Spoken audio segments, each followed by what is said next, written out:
Welcome to Sketchbook Legends. I'm your artist, Paul Hostetler, and today we're drawing everyone's favorite giant radioactive fire-breathing lizard, Rygo the Sea Monster.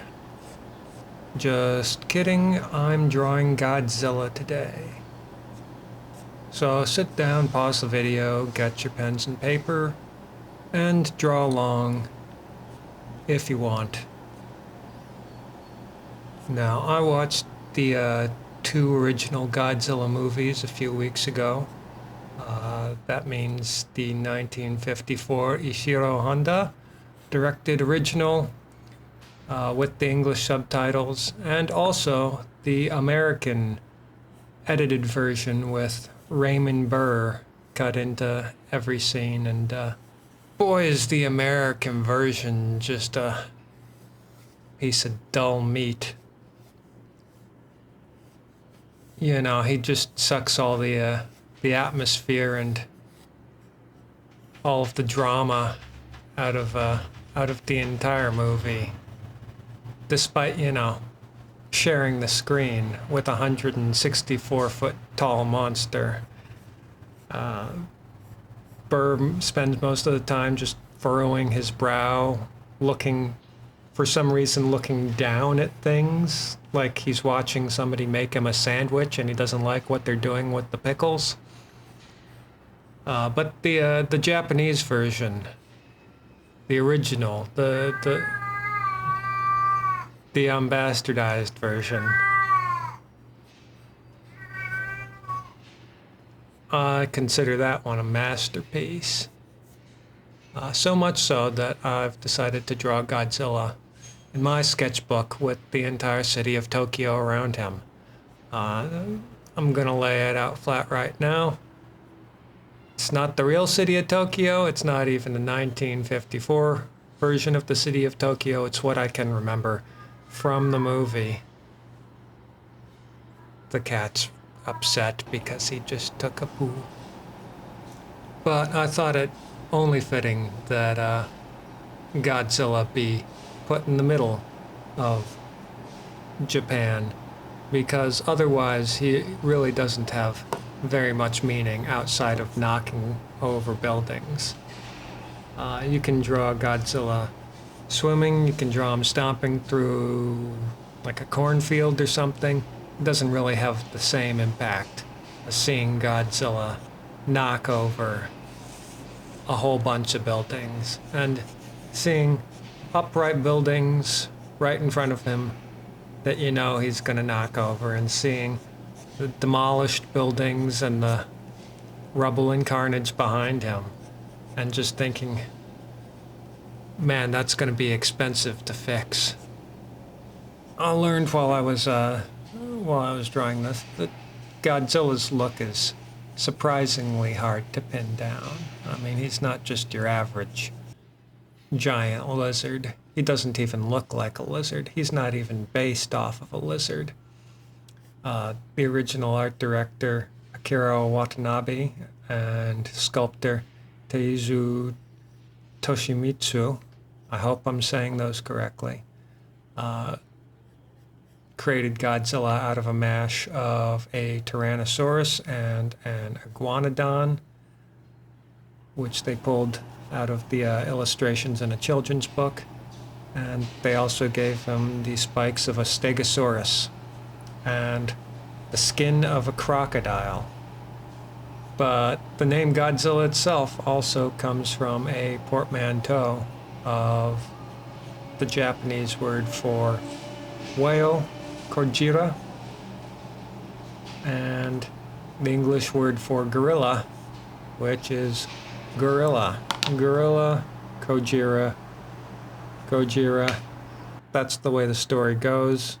At this point, no one's, I don't think, entirely sure where the name came from, but this is as good a guess as historians can figure out. But yeah, his look in the first movie, the original Gojira, He's got sort of big eyes, and he also has ears, tiny little sort of armadillo ears on the sides of his head. And he's got a kind of a snout, a muzzle to him. That's, that, you know, if you don't include that sort of muzzle, you're not going to be able to draw Godzilla right. Plenty of art directors, movie makers have done their own takes on Godzilla. They all managed to strike a good balance. But you can also immediately tell when a Godzilla movie was made by what he looks like. And for my money, the best Godzilla, the iconic Godzilla, is still the original Godzilla with the Godzilla from Godzilla -1 as a close second. Just because he's got the crazy eyes. Now, with the decision to put Godzilla in a setting comes the responsibility to light that setting. So I'm doing a little expressionistic shading here, having him lit from below, with his mouth open and very much no shading inside the mouth. Maybe he's about to unleash his atomic breath. You can see me carefully applying that crocodile skin texture. To me, it never really seemed crocodile skin. It just seemed sort of grooved and coarse, like maybe like a rug, a shag rug. After you've rolled it up, it comes out, sort of got these creases all over it. But in general, those things are very time-consuming and arduous to draw. All that texture. Which is why I very rarely draw Godzilla. You're getting a special treat today. And maybe I learned something about myself, because while I was drawing it, while I was applying the texture with that brush pen there, I didn't actually find it all that arduous. Now, one of the things that immediately struck me in watching Godzilla is the fact that in 1954, everyone working on the film in Japan would have had living memory of the atomic bombs that were dropped on Hiroshima and Nagasaki. And you can feel that throughout the movie. I think Godzilla as a concept is a direct emotional reaction to the atomic bomb in ways that American movies like Them! Or Beast from 20,000 Fathoms can't really hope to match. The atomic bomb is something that we did to other people here in America. To Japan, the atomic bomb is something that happened to them. And the 1954 Godzilla really reads not as a monster movie or a horror movie, but as kind of a tragedy all the way through. It's a disaster movie.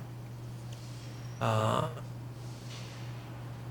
think there's, something to be said about using schlock genres like monster movies or comic books to express oneself. I was just thinking about like old-timey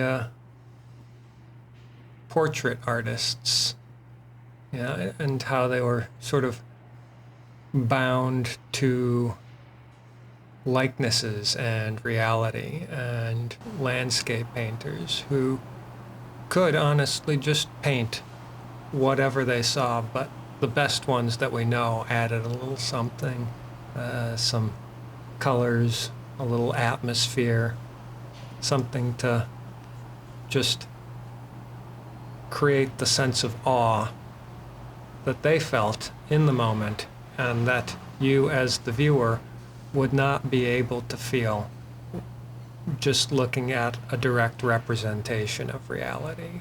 I feel that I think that as an artist, it's kind of your job to not represent reality in all its fidelity, but to,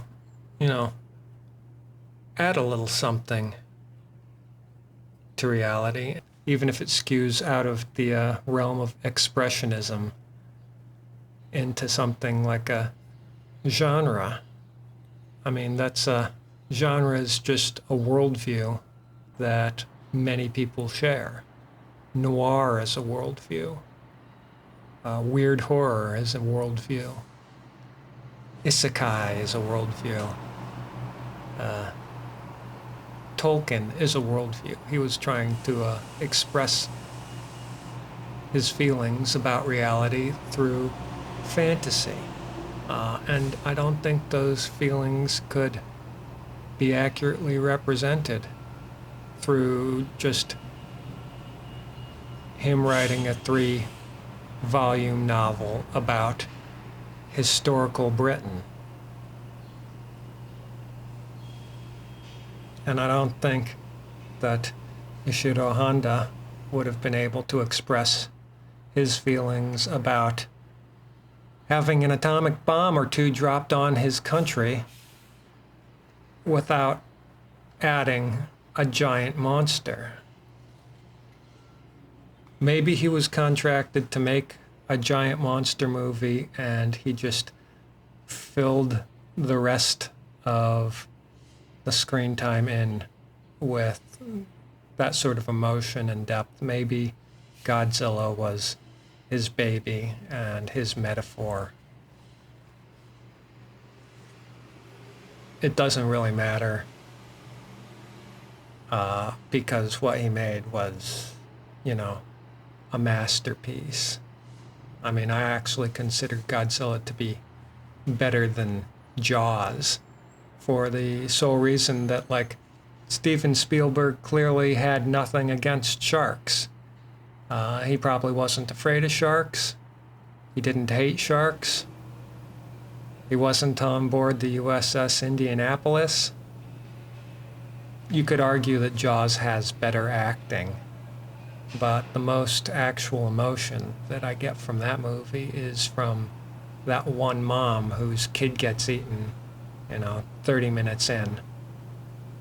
And Godzilla is a movie where everyone is that mom. And you get to see her kid eaten over and over and over. And by the end, you're just like, haven't these people suffered enough? Even, killing Godzilla at the end of the movie. Spoiler warning, I guess, for a 70-year-old movie. Even the death of Godzilla seems like a tragedy. There are a lot of details with Godzilla that, you have to get right or else it doesn't look like Godzilla. You can tweak him, but he's got to have huge, muscly, floppy watermelon legs, like legs that you could stuff multiple babies into. And he's got to have these really big spiky spikes, the Stegosaurus spikes on the back, but they've got to look real mean. And that was something that I always sort of struggled with when drawing Godzilla. I think I sorted it out with this version just by starting with the basic form of a rectangle and cutting away the spikes from that basic shape. Unlike a stegosaur, which has sort of diamond-shaped plates on his back. Godzilla's got these ragged, spiky, fire-looking spikes that glow when he's about to breathe fire. And coming up with a base shape to start from was quite an effort. You know, I had to make some decisions about that and just trust that I knew what I was doing, which sometimes I don't. Sometimes I don't know what I'm doing. Sometimes I'm just putting pen on paper and hoping that it turns out right. For example, you can see that I am using 2 different brush pens here. I've got my usual Kuretake, Bimoji, Fude brush pen. I'm not sure which one is the brand name, which one is the type, which one is the, I don't speak Japanese.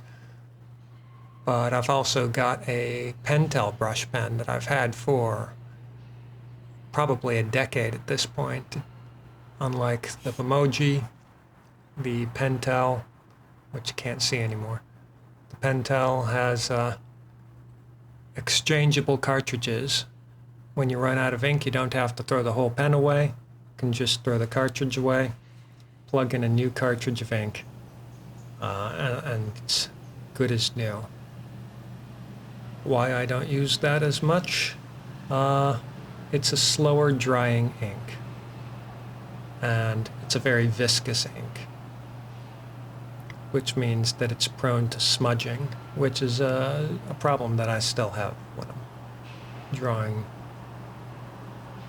I like to jump all over the paper, and usually that means that, like, the bottom of my hand is touching something that I've already drawn. If I shift that a little, it smudges. That's no good, especially on something like Godzilla, which is all sharp edges and definable textures. You don't want a soft, gentle sort of swoosh to anything. You want everything to feel harsh and ragged. Doing a little stippling. When you stipple with the brush pen, you can usually get some interesting textures. It creates sort of a triangle shape instead of the dot if you were using just a technical pen or a ballpoint or something. Design-wise, I'm really glad they gave Godzilla a huge tail. Godzilla's supposed to be this mammoth creature, and I like that he's got this gigantic tail swinging behind him just as a counterweight. The oversized tail makes him look larger, even if, like, the guy inside is still only 5.5 feet tall. He's got a 2-foot tall hat on top. That's Godzilla's head. And he's got a puppeteer up in the ceiling somewhere swinging around this 8-foot-long tail behind him. I think in one of the movies, Shin Godzilla, which came out, I want to say 10 years ago, the tail is like infected with some sort of disease, or it's some sort of metaphor for a sickness, because you can see like faces and beings emerging from the tip of the tail, as if Godzilla's giving birth to new life forms. Or maybe the life form is giving birth to Godzilla at the same time that he's rampaging through Tokyo. Shin Godzilla is one of the movies that I haven't seen yet. It's not on any of the streaming services that I pay for, and it's not available at the local library. I find this an immense outrage, and given that as I record, the DC election primaries are happening, I vow to vote for whichever mayoral candidate says that they will put Shin Godzilla in the DC Public Library.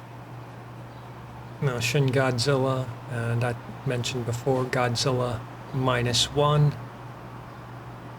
these are from the most recent era of Godzilla films. There have been, I think, 4 distinct Godzilla eras in which he's got a specific look, in which the movies have a specific look. Current era, the Reiwa era, is sort of an anthology era where each director comes in and just does their take on Godzilla, which I think is fun. I think they should be doing that with Batman and James Bond and all these other franchises. You can't keep having a Godzilla or a James Bond doing the same thing every movie and, not have the world respond to that.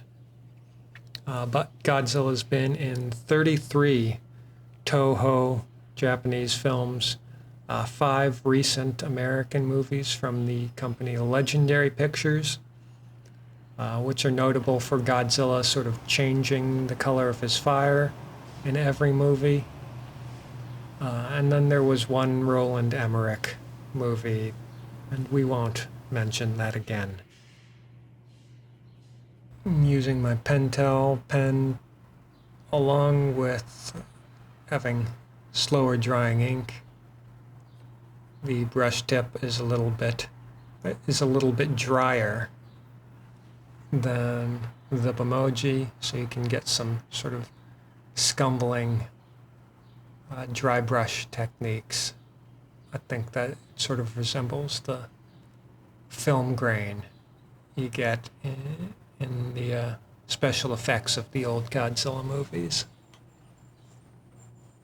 On the first Godzilla, Gojira, obviously the main antagonist is Godzilla. Very, very, very quickly, though, Godzilla started fighting other monsters just to keep the franchise going. And I'm not the first to point out that Godzilla, through the years, has sort of been a bellwether for American-Japanese relations. And that when the Japanese are upset with America, Godzilla's a little bit more monstrous. And when Japan is has good relations with America, Godzilla's a little bit more friendly. How do you make a 400-foot tall monster friendly? You have him fight other worse monsters, which seems to be the American foreign policy at the moment. Some of these include Mothra, Rodan, Megaguirus, Anguirus, King Ghidra, King Kong, King Caesar, King Takoras, Ebera, Baragon, Megalon, Mechagodzilla, Bakugan, Kumanga, Gorosaurus, Hedorah the Smog Monster, Gigan, Varan, Kamakura, Biollante, Mechaghidra, Kaiser Ghidra, Batra, Super Mechagodzilla, Destroya, Shockirus, and Space Godzilla, among others. But for this piece, I'm relying solely on Godzilla to carry the art. 1954 Tokyo is coming along nicely. How tall is Godzilla? In the original movie, he's 164 feet tall, or 50 meters. The American version of the same movie had him being 300 feet tall. But really, Godzilla's size changes every movie, and sometimes it changes even from scene to scene. The key seems to be putting him next to a building, and if you can see him above the building, but if the building obscures most of Godzilla, that's the height you want Godzilla to be. You want the city to feel like a crowd of people that he can push over. And also, you want him to be able to not necessarily have to knock over every single building in order to walk. So you gotta have him not so large that he can't use the main thoroughfares to navigate.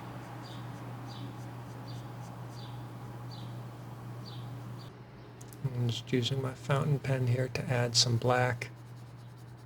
I believe I've mentioned it before, but that was a $40 refillable Bimoji fountain pen. I hoped when I bought it that it would be a good replacement for all these disposable Bimoji brush pens. But it just can't keep a pointy tip. So it's mostly good for laying down heavy areas of black, as you see here. And it looks like it's just about running out of ink. I'll have to refill it soon. Using my deleter whiteout pen to add my signature. You always gotta sign your pieces every single time. Make sure no one can cut it off either. You're the artist. That's how they know that your art is yours and that it didn't come out of some AI crap hole. And on that note, don't forget to like and subscribe. There are buttons where you can do that right below the video. You can find links to my TeePublic store, to my Ko-Fi if you want to leave me a tip, and my Patreon if you want to see these videos earlier. You can find those in the description. If you have suggestions for future sketches, leave a comment, and as always, stay sketching, stay legendary, and have a nice day.